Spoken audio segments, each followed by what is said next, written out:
আমি ব্যক্তিগতভাবে আজকে আমাকে কথা বলতে যারা দিয়েছেন তাদের কাছে আমি ঋণী হয়ে রইলাম। রাজনীতির জীবনে তিনি আমাদের ফরিদপুরের মানুষের কল্যাণে নিয়োজিত ছিলেন।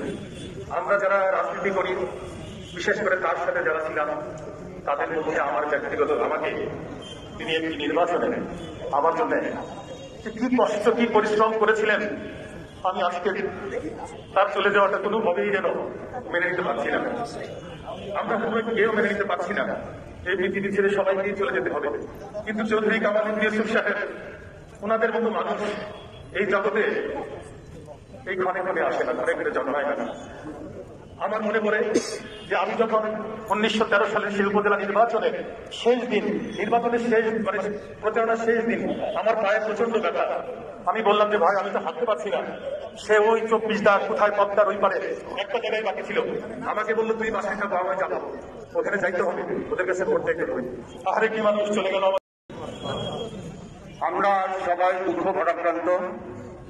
ফরিদপুরের একজন ক্লিন ইমেজের রাজনীতিবিদ, ক্লিন ইমেজ যার ছিল, যার কোনো দোষ ত্রুটি ছিল না, সেই ক্লিন ইমেজের একজন রাজনীতিবিদ আজ আমাদের কাছ থেকে বিদায় নিলেন, চৌধুরী কামাল উদ্দিন ইউসুফ। আমার নিকট প্রতিবেশী এবং একান্ত বন্ধু মানুষ ছিলেন। অনেক দুঃখ এবং বেদনার সাথে বলতে হচ্ছে, যিনি আজ আমাদের মাঝ থেকে যিনি চলে গেলেন, আমাদের শ্রদ্ধেয় চাচা, যিনি আমাদের বংশ হাজী শরিয়াতুল্লাহ রহমাতুল্লাহ আলাইহির বংশের একজন উজ্জ্বল নক্ষত্র ছিল, যিনি হাজী শরিয়াতুল্লাহ বংশের একজন গৌরব। দিনের পর দিন, রাতের পর রাত অনেক আড্ডা।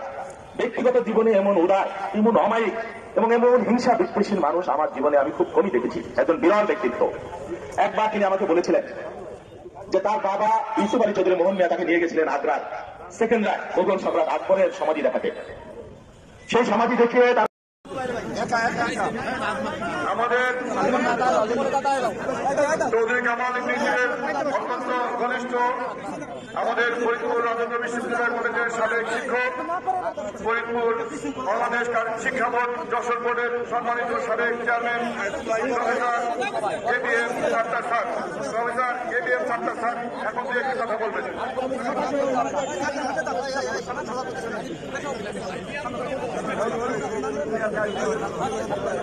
ঢুকে